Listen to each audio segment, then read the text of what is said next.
In the middle of the Irish Sea is the remote and breathtaking Isle of Man. It's a serene place where for 50 weeks of the year the pace of life can only be called relaxed. But for the other fortnight it's mad, dangerous and deadly. Motor racing legend Mark Skaife is about to take us full throttle to the most thrilling motorcycle race in the world to meet the men and women who risk everything in pursuit of two-wheeled glory.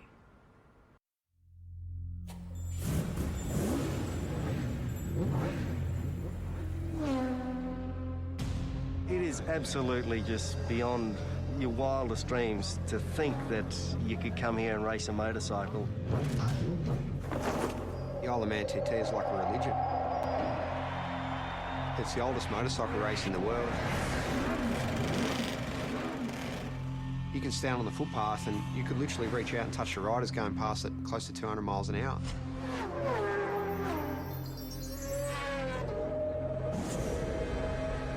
The houses are passing you so quick, sometimes it feels like you're inside a video game.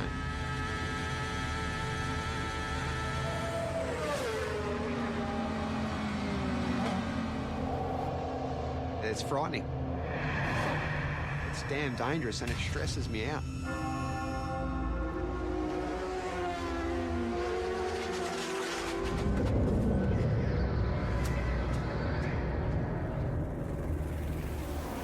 Unless I'm very much mistaken, Mark, this is the greatest motorsport event in the world.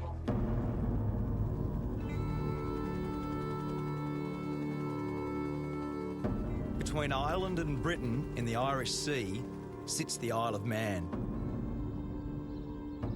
A sleepy tax haven for most of the year.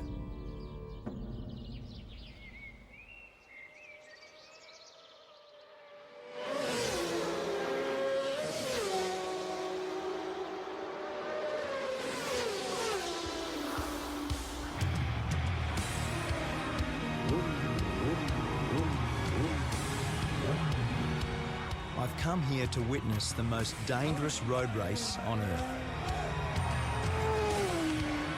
It's about 200 kilometres an hour, straight at the front here, absolute lunacy. I want to find out what drives these riders to test themselves and their machines in a brutal event called the TT, the Tourist Trophy. There's a lot to get right and a lot that can go wrong, so it is part sprint race, part endurance race, and it's a time trial, so it's so unique.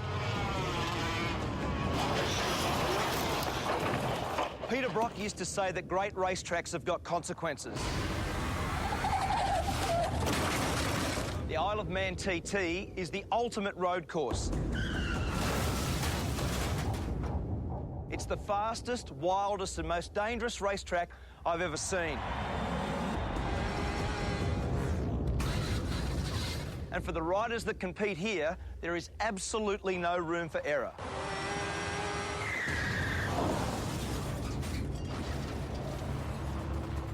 In its 104 years, 234 riders have died. It says on the back of your pass that motor racing is dangerous. This is dead set dangerous, isn't it? It is. It really is. It's frightening. Aussie rider Cameron Donald is one of over 200 starters this year. And when you add the fans, it's like an invasion.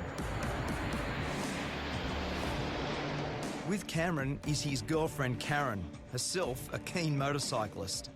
They've been planning for the race all year. So is this normal nervous start tension? Kind of is. Normally this is done the night before. Is it? Or late night last night, obviously? Usually we like to have this done the night before, everything, but by the time we finish, like 11 o'clock, it's just like, let's get out of here and worry about it tomorrow. So what's Karen's job in this world? Keep me calm. We were born without time, nameless in the arms. Cameron grew up in Warrandyte in Victoria. It was his dad, Ken, who introduced him to the thrill of the two-wheeler. Lots of bike photos, not many other ones. It consumed a fair bit of time, didn't it? It took up a lot of time. From a young age, Cameron began winning and winning. I remember Mum actually saying to me, you know, you can't when you're going to buy or build a house, you can't live in a motorbike. I remember saying to her, yeah, Mum, you can't race a house. So I think then she just pretty much gave up. The TT is held over a fortnight. 1 week for practice, 1 week for racing, 7 races in all. And in between, the public can go flat out, no speed limit on the Island Road course. Everyone that races here knows the dangers and they accept them and they do their best to ride accordingly. But I think it's sad in this world that we're all so wrapped in cotton wool these days and there's so few opportunities to do anything dangerous. For Cameron, a plumber when he's not racing, there's no event bigger than this. Riders set off at 10-second intervals. It's all about the fastest lap of the island, and that's what makes it so pure and so dangerous.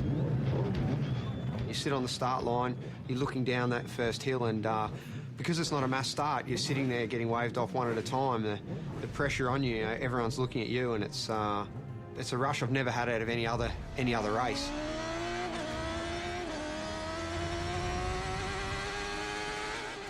There's just so few events in the world where we can do such a thing, you know, where you can close off a road and race a motorbike around it. It's such a beautiful thing.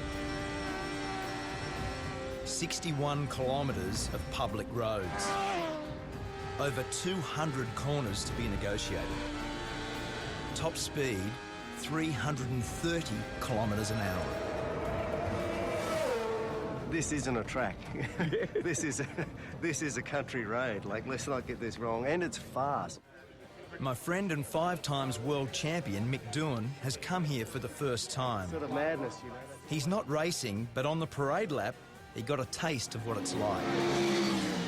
First reaction, as soon as you saw the place, looked around, what was your first reaction? Yeah, I didn't need to come here to have that reaction. It's just, you know, as I say, it really, you know, it is absolutely just beyond your wildest dreams to think that you could come here and race a motorcycle. The race has always had its critics, but from the start, its danger was its attraction. Back then, racing was banned in England, and the island was the only place where there were no speed limits. The TT was born. The voice of motorsport, Murray Walker. You've got a great history here, haven't you? You've been how many years? First of all, let me say it's great to see a great Australian at a great race. Thanks.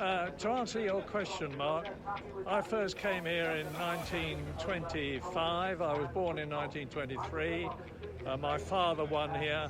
I don't know how many times I've been here. Many, many, many times.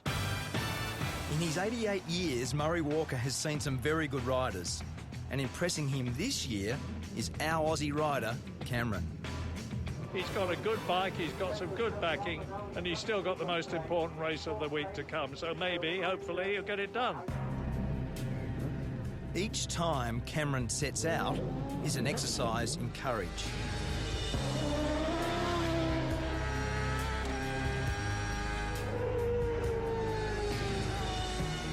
Each lap is an anxious one for Karen, who gets radio updates on his progress. I see the worry in her face before I head out for a race, and sometimes I feel a little bit guilty for putting people close to me through that stress. In the week I was there, 7 people lost their lives. 3 riders and 4 members of the public. ACU Events Limited regret to announce the death of Derek Bryan. I've lost a couple of friends in my years racing at the Isle of Man, and I do think of them in the corners that they've fallen in, and where Dobbsy crashed is one of the most intense corners on the track. Dobbsy, Paul Dobbs, died in the TT last year. He lost his life to the sport that he loves, so. Just one of them, mate. Paul was buried on the island, leaving behind his wife and 2 daughters. So what did you love about him? God, everything. Racing. Bridget is Paul's wife. A year on, she's brought the girls back to remember their dad at the race he loved. You know it's risky, of course you do. I mean, you know, everyone loves those photos of riders' heads this far from a stone wall. You know, obviously, the reason you love those photos is you think, oh my God, it's so close, you know? That's, it's, you know, other people have said that you only really know that you're alive when you're almost not. Some are just plain lucky to survive, like Connor Cummins. I can actually see, you know, where it's all gone wrong. I've disappeared over the side, and the way I look at it, that's where, you know, the injuries started to happen, and it's sort of, it does get to you a little bit. We'll just get on with life. The world ain't going to stop for me. Has your opinion of the TT changed based on what's happened? No? No. Do you think it should be banned? You can't possibly ban it. I mean, I don't know if you could ban it if you tried. It's like a monster, you know. It's bigger than the rest of us. Riders don't come here for the prize money. There's hardly any.